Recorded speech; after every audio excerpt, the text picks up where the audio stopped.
কেমন হতো যদি তোমার কাছে এমন এক জিন থাকতো যে কিনা তুমি যা চাইতে তাই পূরণ করে দিতে পারতো। আলাদিন ও 40 চোরের অ্যারাবিয়ান নাইটস এর গল্প তো তোমরা জীবনে একবার হলেও শুনে থাকবে, তাই না? ঠিক সেই গল্পটি এবার হাজির হয়েছে সিনেমার পর্দায়। বন্ধুরা, আজ আমি তোমাদেরকে এক্সপ্লেন করতে যাচ্ছি এই মুভিটিতে দেখানো হয়েছে কিভাবে আরব রাজ্যের সাধারণ এক ছিচকে চোর ছোটখাটো চুরি করতে করতে সেই রাজ্যের রাজকুমারীকে নিজের ভালোবাসার মায়ায় বিভোর করে তোলে, আর কিভাবে এক জিনের সাহায্যে তার স্বপ্নগুলোকে পূরণ করতে থাকে। আর তোমাদের কাছে অনুরোধ থাকবে একবার হলেও এই মুভিটি পুরো দেখে নিও। আমি 100% নিশ্চিত যে তুমি হেভি মজা পাবা এই জিনের কর্মকাণ্ড দেখে। তো আর পেঁচাল না পেরে চলো শুরু করে দেই আমাদের আজকের এক্সপ্লেনেশন। মুভি শুরু হয় একটি সাগরে অনেকগুলো বড় বড় জাহাজ দেখানোর মাধ্যমে। সেই জাহাজগুলোর মধ্যে থেকে একটি জাহাজে দুজন বাচ্চা ছেলে মেয়ে পাশের আরেকটি জাহাজ দেখে বলতে থাকে, দেখো বাবা কি সুন্দর বড় জাহাজ।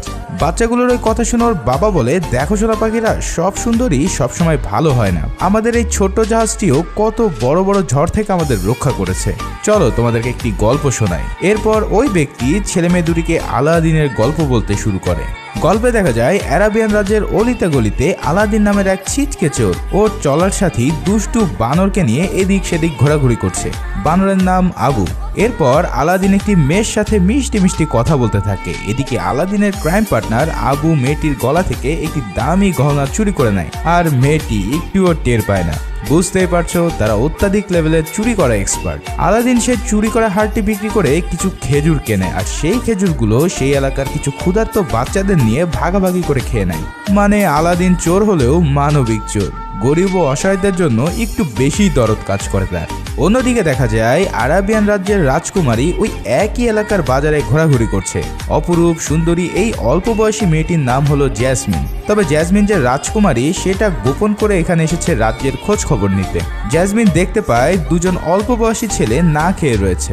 এটা দেখে জ্যাসমিনের খুব মায়া হয় এবং একটি দোকান থেকে দুটি রুটি নিয়ে দেয় ওই দুই ছেলের কাছে। কিন্তু জ্যাসমিনের কাছে কোনো টাকা ছিল না, তাই সেই দোকানের মালিক জ্যাসমিনকে হেনস্থ করতে থাকে টাকা দেওয়ার জন্য।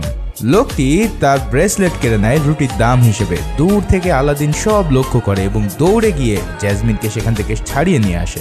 কিন্তু মজার ব্যাপার হচ্ছে সে খুব কৌশলে তার ব্রেসলেটটি সেই দোকানদারের কাছ থেকে চুরি করে নিয়ে আসে।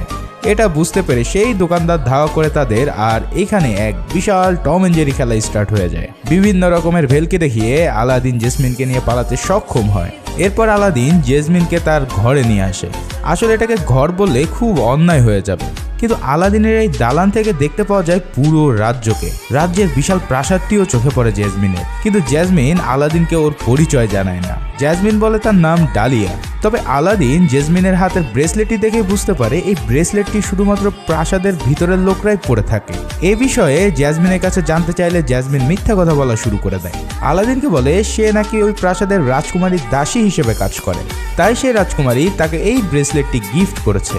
এদিকে রাজার লোকজন চলে আসলে জ্যাসমিন চলে যাওয়ার জন্য উদ্বিগ্ন হয়ে পড়ে। জ্যাসমিন সেখান থেকে বিদায় নিয়ে চলে যেতে যায়, আর তখন তার ব্রেসলেটটি আলাদিনের কাছ থেকে ফেরত চায়। কিন্তু আলাদিন অনেক খোঁজাখুঁজি করেও সেই ব্রেসলেটটি আর খুঁজে পায় না। তখন জ্যাসমিন আলাদিনকে ভুল বুঝতে শুরু করে আর বলে, তুমি যে আসলে একটা চোর এটা আমার আগেই বোঝা উচিত ছিল। শেষমেশ আমার ব্রেসলেটটাও চুরি করে নিলে, এটা আমার মায়ের দেওয়া শেষ স্মৃতি ছিল। কিন্তু আলাদিন জানায় সেই কাজটি করেনি।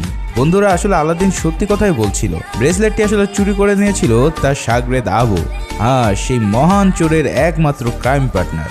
যাই হোক, জ্যাসমিন আলাদিনের সাথে খুব রাগ করে সেখান থেকে চলে আসে, আর আলাদিন আবুকে